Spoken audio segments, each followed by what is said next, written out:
Welcome on back, everyone.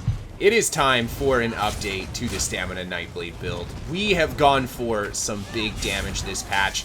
Damage is really high right now, and Stamina Nightblade benefits immensely from playing a high damage build. You pretty much defend yourself using your cloak and your shade, and then just hit things as hard as you can on this spec. It is very fast, it hits super hard, and it has really good sustain as well.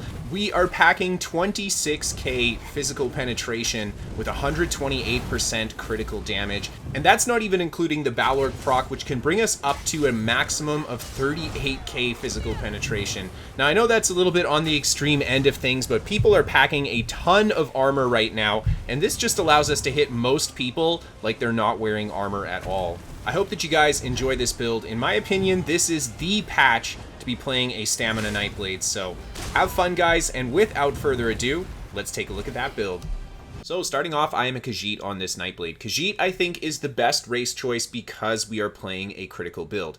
Other good stamina race choices like Wood Elf and Orc are also going to work well. Redguard's going to be okay, and Dark Elf is not a terrible option either. But that 10% critical damage and healing that Khajiit gets, I think, is by far the best way to go. Crits are very strong right now in PvP, so yeah, Khajiit is not a bad option at all. Now, taking a look at our stat pools here, we've got 16.7k Magicka, 26.6k health, 27.4 on the back bar, and 24k stamina. So we don't have a huge stamina pool, but we've got a pretty decent health pool for such a high damage Stamina Nightblade. So that's definitely going to help with us surviving incoming burst. And we have really good regen, so we can get away with this smaller stamina pool. The 16.7k Magicka is actually really nice because our cloak can be a little costly. Now, taking a look at our sustain on this build when we buff up with our potion as well as our rally for the minor buff here, we have got 2,767 stam recovery, 1644 Magicka recovery, and 711 health recovery. So really good sustain across the board. You could even play this build with the exact same setup in no CP. Your sustain will be a little bit less, but that is still fine to get by on the Stamina Nightblade. So in general, you shouldn't have resource issues on this build. Now let's take a look at the weapon damage. We do not have a lot of weapon damage on this build. 4,452 weapon damage. We do have a defending bow on the back bar here that'll give us 348 more weapon damage. So we're sitting at just around 4.9k weapon damage. The weapon damage is actually not where the damage is going to come from on this build. We're at pretty much the base rate for a medium armor build like this. Now let's take a look at the weapon critical. We've got 50.8% weapon crit, and we do get the minor crit buff while we're in combat, and that'll bring us to about 57% weapon critical. We've got a whopping 128% additional critical damage. So our crits are going to deal a ton of damage on this build. Not just that, but our critical healing is actually really good too, giving us some pretty fat rally heals on our front bar as well. Now, taking a look at our penetration, we've got 8.4k physical penetration. Don't mind my UI here. There seems to be some kind of issue where it's just taking away 3k penetration randomly when I open the UI here for a couple seconds. But 8.4k physical penetration, and then we've got Stun's Favor on top of it. We have Major Breach as well. Nightblade innately gets a bonus 3k physical penetration, and we actually have access to Sunder just through all of our attacks being physical attacks, which will give us the Minor Breach buff as well. So with all of that combined, we're sitting at 26k physical penetration on this build. And then for the icing on the cake, we've got Balorgs on top of it. So our maximum physical penetration is 38k. I know that sounds insanely high, but people have an insane amount of armor nowadays. It does not hurt to have this much penetration. You guys will see in the gameplay footage, especially when we're fighting tankier targets, this is a massive deal for our damage. So basically, this build is just a penetration slash critical build. And that is working quite well this patch. So let's take a look at our resists on our back bar here. We've got 26.7k spell resist and 26.7k physical, only 1320 critical resistance, but some pretty decent resists for a Stamina Nightblade, especially one that has this kind of damage. And that's thanks to the sets that we're running. We'll get into that in just a sec. The critical resist being a little lower is not amazing. However, we do kind of get away with that because our physical spell resist are higher than they would typically be. The big reason for this is because we wanted to take advantage of those critical damage increases in our champion point, so I actually opted out of taking the critical resists star in our blue tree. Now, taking a look at the Mundus that we've got the Shadow Mundus for 11% additional critical damage and healing. Very important, I think, to go for this on this build. Your maximum burst is insanely high because the crits can deal so much damage. The Shadow is a really good option. And then we've got the Smoked Bear Haunch as our food of choice. Or Zorga's Smoked Bear Haunch, such a good food. It's going to give us a ton of regen to health, magicka, and stamina, as well as a good amount of maximum hit points. Can't go wrong with that on the build. And then we've got the Crown Tri-Restoration Potion, or just an Essence of Health, the Tri-Stat Restore. It's going to give us all of our major recovery buffs, and of course give us all our resources back, a bit of a heal too. Really, really nice potion. We need this for the sustain on the build. Now, something I do want to mention is that Stealth Detect potions come in handy, especially when you're fighting against other Nightblades. And the Stealth Detect potion of choice I like to run here is the Immovability, the Stealth Detect, and then Restores Stamina. You won't be cloaking as much with this, but at least you'll be able to see your opponent and jump them from their cloak. Now, let's move on to the gear that we're running on this build. Starting off, the first set, we have Balorgh. We did talk a little bit about this. It's going to give us a little bit of weapon spell damage, and then when we use our ultimate, it'll give us weapon and spell damage equal to the total ultimate consumed, and then a penetration bonus equal to 23 times that amount of ultimate. So at the maximum end of things, this could give us 12k penetration and 500 weapon damage, which is a massive amount of damage, but you would need 500 ultimate stored up for that.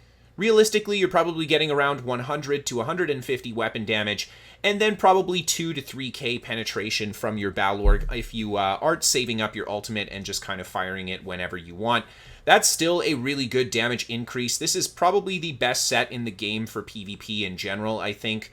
Just damage-wise, Balorgh can amplify the damage of a build so much further than where it's at. If you don't have access to Balorgh, because this build's actually really easy to put together outside of just this helm set, this is the only DLC stuff that you need, you can always just put any helm set here that you want. The damage on this build is really good. You don't need Balorgh in order to be able to kill players, but it's really nice if you want to shred through tanks as well.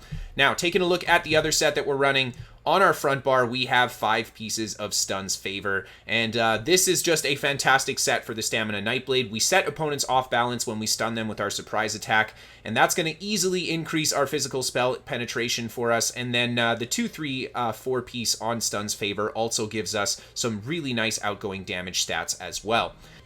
And the next set that we have is a 5-piece Heartland's Conqueror. Weapon damage, max mag, and max stamina. Double the effectiveness of our weapon traits. This is a really cool set. It is incredibly versatile. You can use it for a lot of different things. And what we've essentially used it for in this build is a crit set and an armor set. So if we take a look at our weapon traits here, we've got Precise on our Maul as well as Defending on the Bow. 6.5k armor on our bow bar with that Heartland's Conqueror trait, and then 14.4% weapon crit on the front bar with the Heartland's Conqueror. Really nice stuff. You don't have to use the same traits that I have here. You could actually go for Powered on the bow for the additional healing. It wouldn't be half bad with Vigor. And you could even go for Sharpened on the front bar for a little bit more damage. I would not recommend Nirnhoned or Infused if you're using Heartland's Conqueror, because you tend not to get as much of a bonus out of it as you do out of some of these other traits. And then finally, the last set that we have on is a single bow of the Torg's Pack for a little bit more armor on our back bar. Now, if you can get it, a Potentate's bow would actually be even better than the one-piece Torg's Pack. You get about 1% more damage reduction on your bow bar, but it is a little bit more difficult to get than the crafted Torg's bow. So this is just up to you if you want to go all out on this build and get all the stat that you possibly can. Now, let's talk a little bit more about the enchants and traits in this build. Of course, we've got Defending on the back bar. Again, if you want to go for Powered, that is a good option too. And then the enchant here is the Weapon Spell Damage enchant for a little bit more additional burst when we start our combo on our bow bar and switch to the front bar. On the front bar here, we have got the Stun's Maul Precise, and we've got a Poison Damage enchant on it. I've talked about the Poison Damage enchant before. I really like it because it has a 20% chance to proc the dot, which deals its first tick of damage instantly. So from a burst perspective, the Poison Damage enchant actually deals a little bit more damage than other enchants. And then Precise, I think for this build, you want to go for Precise. You could go for more penetration here, but Nightblade really benefits from the higher crit rate, especially since we've dumped so much into critical damage. This is definitely a good option. And then taking a look at our jewelry, we have got full Swift on, 2 stamina recovery glyphs, and 1 weapon damage glyph. Swift is such a good trait for a stamina Nightblade. Your defense is basically kiting. You don't want to get caught by certain attacks. You want to move out of AoEs. You want to be able to get your cloak in time and not get hit by those jabs. Swift is such a good trait to help you stay alive and stay mobile doing those things. Not to mention, Swift is nice when you're attacking too, because if your opponent is sprinting or moving quickly, you can stay closer to them and get those melee attacks off a little bit easier. You could go for the protective trait here for additional armor. Honestly, though, I really do think Swift is best in slot for a build like this. Now, taking a look at our gear, we have got a full set of well-fitted. We got 1 invigorating piece here, but that should be well-fitted as well. And then the enchant of choice is the Tri-Stat Hacky Joe glyph for all 3 of our stats. Pretty much the best glyph for most PvP builds because we benefit a lot from having larger stat pools everywhere. And then well-fitted, such an important trait right now. I mean, there's a lot of damage going around, and being able to roll more just allows you to avoid more of that damage. So yeah, that's why we've gone with that. If you really want to, you could put some impenetrable here if you feel uncomfortable with the lower crit resist that this build has. And last but not least, we are running 7 pieces of medium armor. Best for stacking that weapon damage as well as that stam recovery, and of course giving us a little bit more critical chance. Now let's take a look at the skills we're using on this build. Starting off on our front bar here, which of course is our main damage bar, the first ability we have is Surprise Attack. And look at that nice low tooltip. Only a 9k tooltip on our Surprise Attack. Again, we have an insane amount of penetration and critical damage, so that's pretty much where the damage is going to come from. This is your primary spammable though. It will stun your opponent if you hit them from the flank and set them off balance, proccing our Stun's Favor set. Such a good skill, best spammable, melee spammable in the game almost. I mean, one of for sure. And yeah, it also applies the Sundered status effect, which will give minor breach to your opponent, pushing even more penetration for us.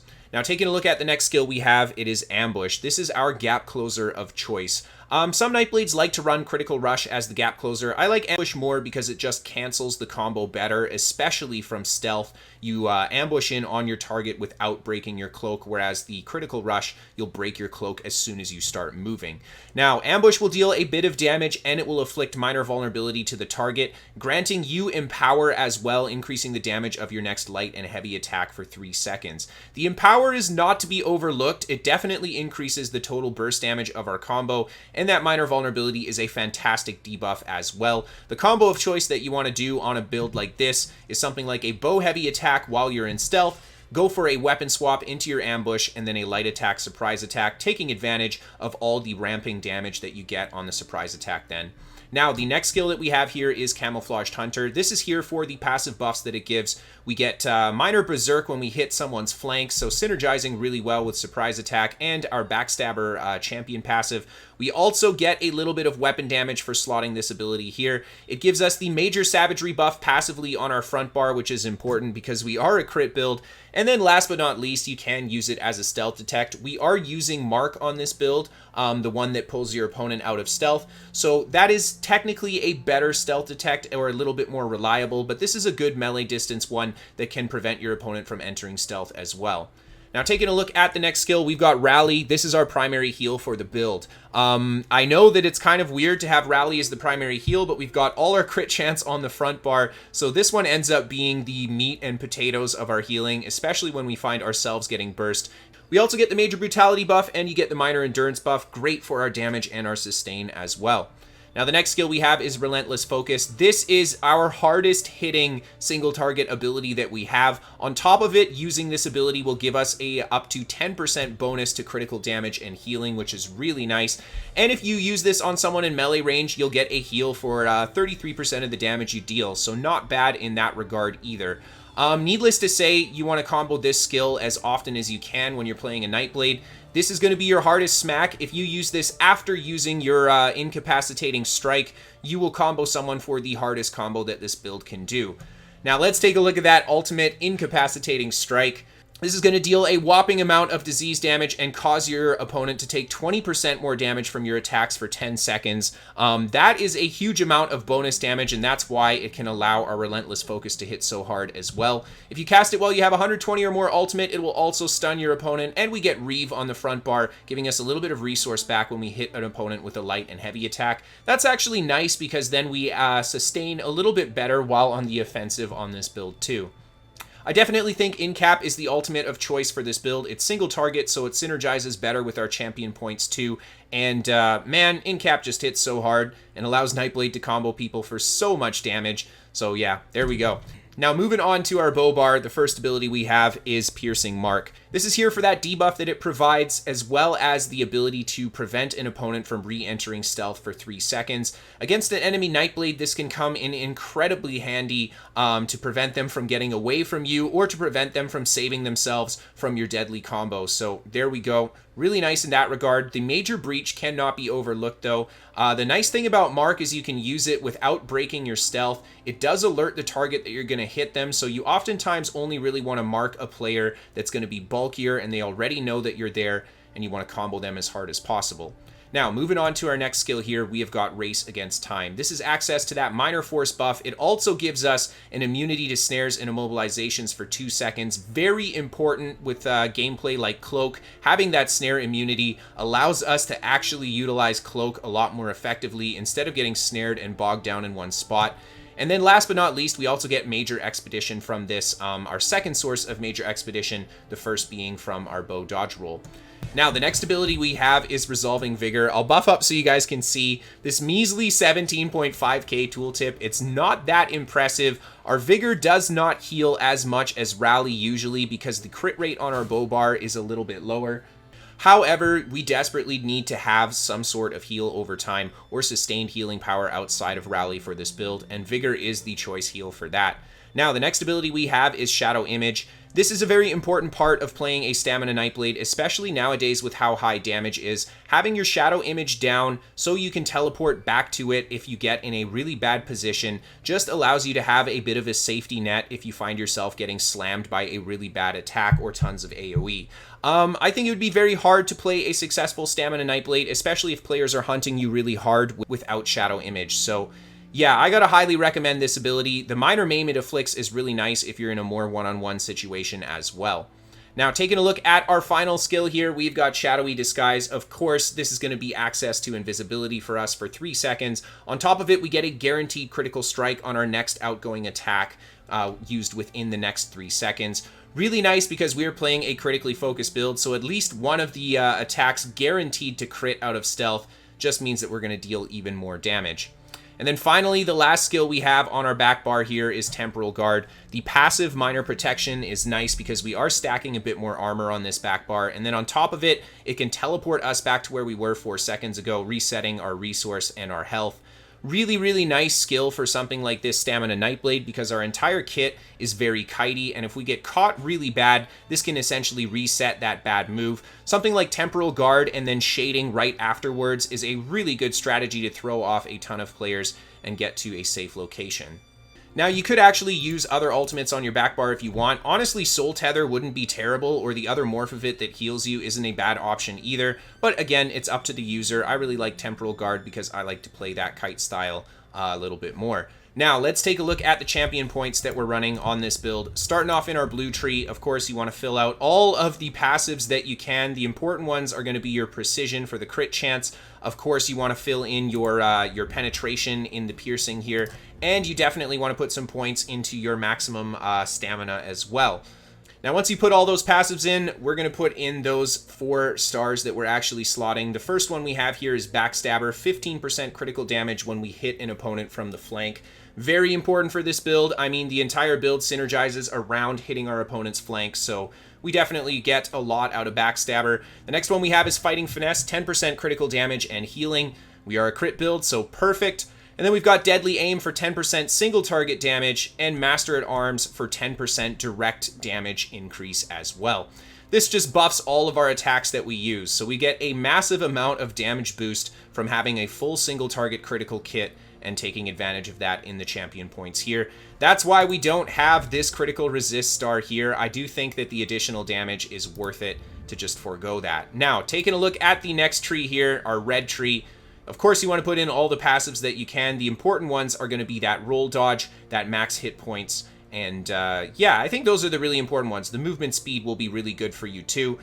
Now, the 4 stars that we've slotted, the first being Ironclad for that additional armor. Really nice because we are trying to stack a bit of armor. Of course, you can't go wrong with that in PvP either. Rejuvenation for some more recovery. Yep. And then we've got Boundless Vitality for some additional max hit points. Every build in PvP can benefit from more hit points. And then last but not least, I've got Juggernaut here. Take 10% less damage when you're under crowd control immunity.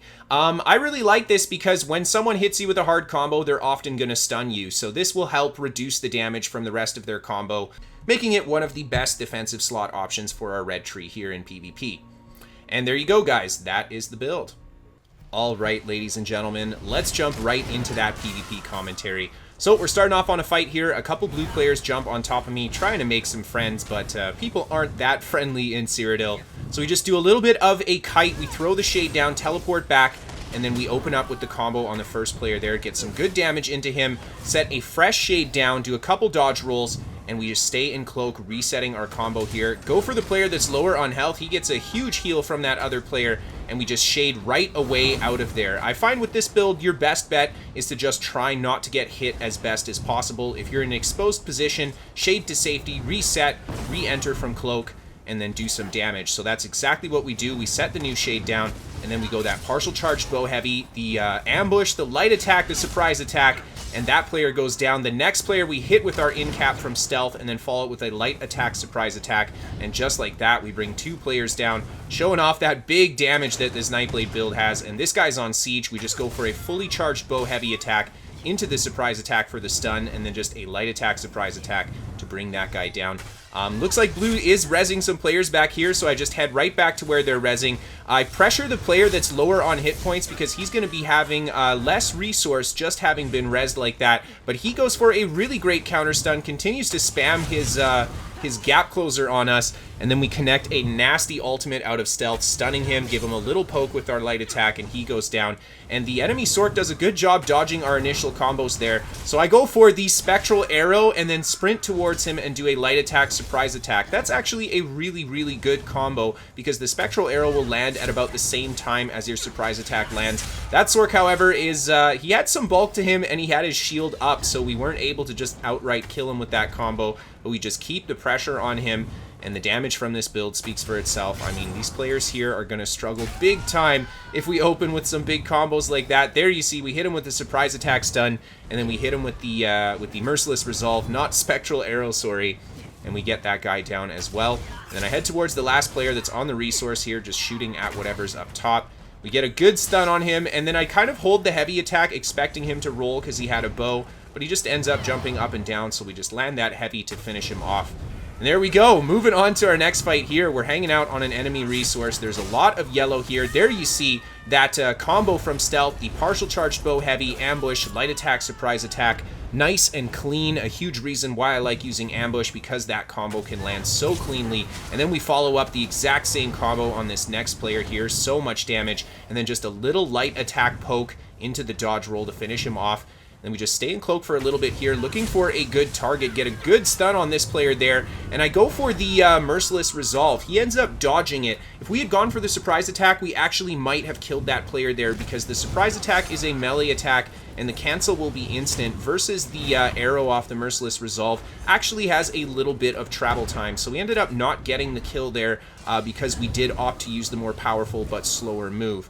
So here we just reset our buffs again. We're going to jump right back on top of these guys, go for the ambush there. I misread the way that she's running, and I end up not getting a good combo at all on her, and we get smacked really hard by the rest of the players there. I go for the precognition in order to teleport back to where we were, getting safely out of there and then into the cloak. And then we right away open up on the next player. There you see, we missed the bow heavy attack, but the rest of our combo lands on that player. Everything crits, and he gets brought down, and now an enemy Nightblade has marked us. Now, when an enemy Nightblade marks you on a build like this, you want to make sure that you hold block at least and listen for the mark Q. If they don't mark you again for 3 seconds, you can re-enter stealth safely and they cannot see you.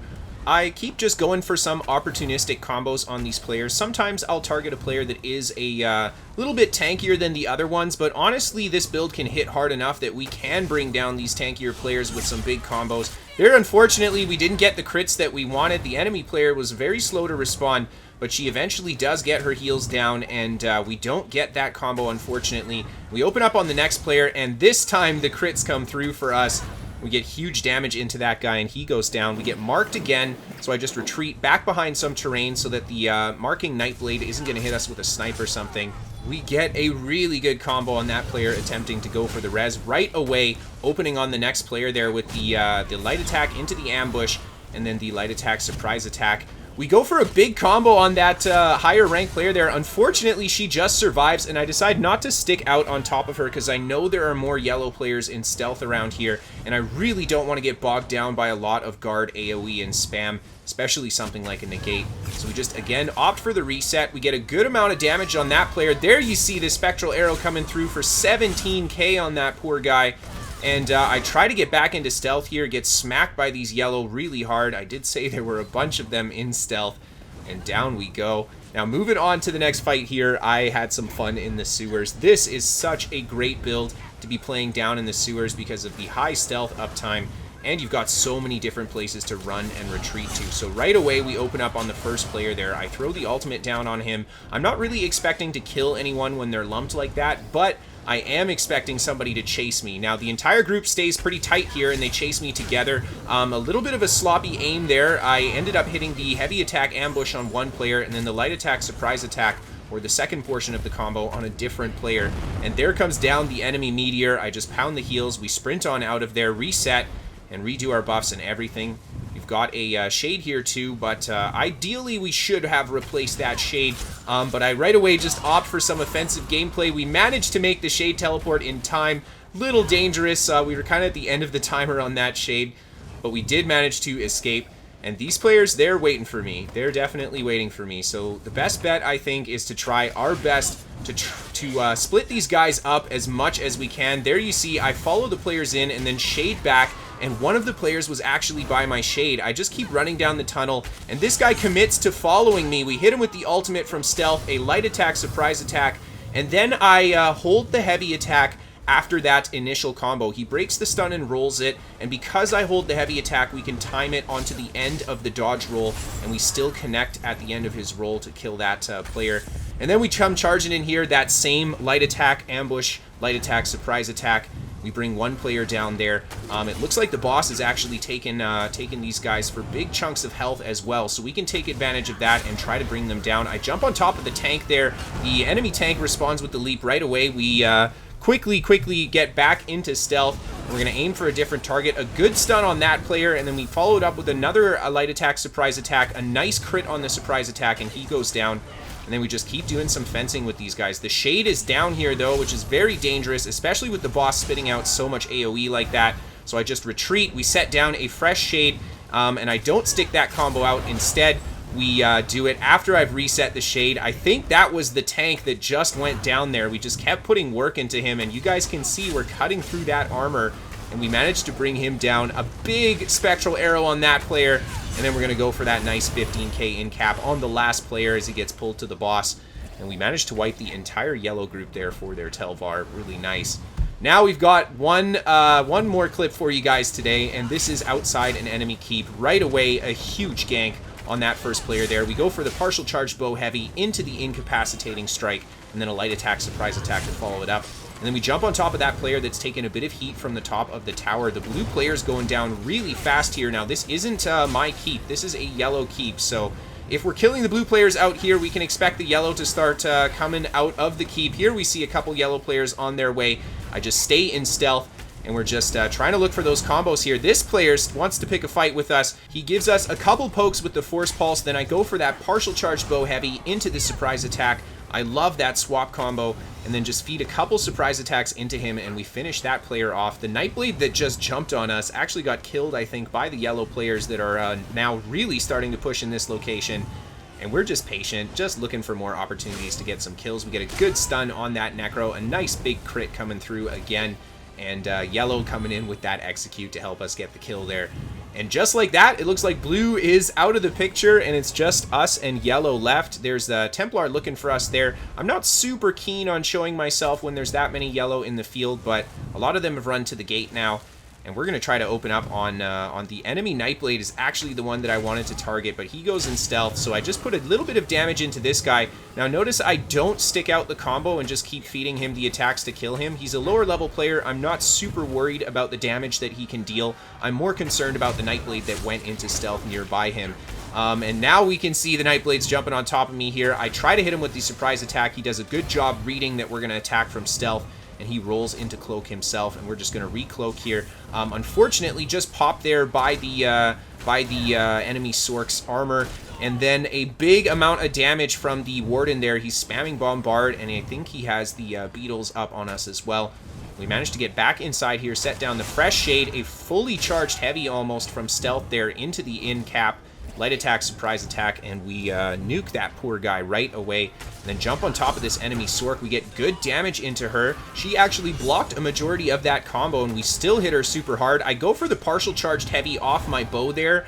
We do get the stun on her with that, and even defensively, that's definitely worth landing. But ideally, I did want to attack, but we were pulled out of stealth by the AoE from these Sorks here. And now we've got a Stamsork up top. He throws the Dawnbreaker down on us. We fed him a few surprise attacks. Stamsork can be a little tricky on a Stamblade like this because their Hurricane will constantly pull you out of stealth if you're too close. And then on top of it, the Hurricane will heal them a lot too. There we go. The level 14 player wandered up here. We dumped the ult on him. Probably should have just stuck with a couple surprise attacks, but hey, gotta do what you gotta do. And now we're gonna keep trying to work on this enemy Stamsork here. I just quickly shade to reset the shade, and then we get a good stun on him, just swinging behind him as he goes through the doorway there, kind of chasing us. And now we find an enemy Nightblade in stealth, jumping on top of us too. So just kind of patient here, go for the Vigor, making sure to jump in and out of cloak so that I can't get jumped too hard. We get really nice damage on that enemy Warden, but a bunch of yellow come around the corner, and they end up smacking me down, and that is that. Well, there you go, guys. That is all the gameplay, minus this last clip as we say our goodbyes. I hope that you guys enjoy this build. Honestly, Stamina Nightblade, I think, is the best class in PvP right now, and this is one heck of a good build to be playing on it, so I had fun playing it. I think that you guys will too. If you want to send in clips for the top 5, or if you want to send in a build to be featured on the channel, you guys can send that to KristoferESO@hotmail.com.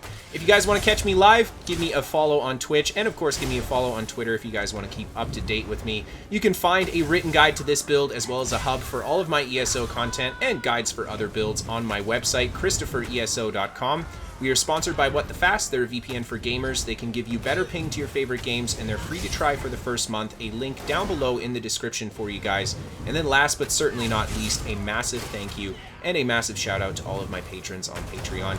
You guys make the dream possible, so thank you everybody so much for supporting the show. Thank you everybody so much for tuning in and watching as always. I hope that you guys enjoyed, and I will see you next time. Have a great night, everyone.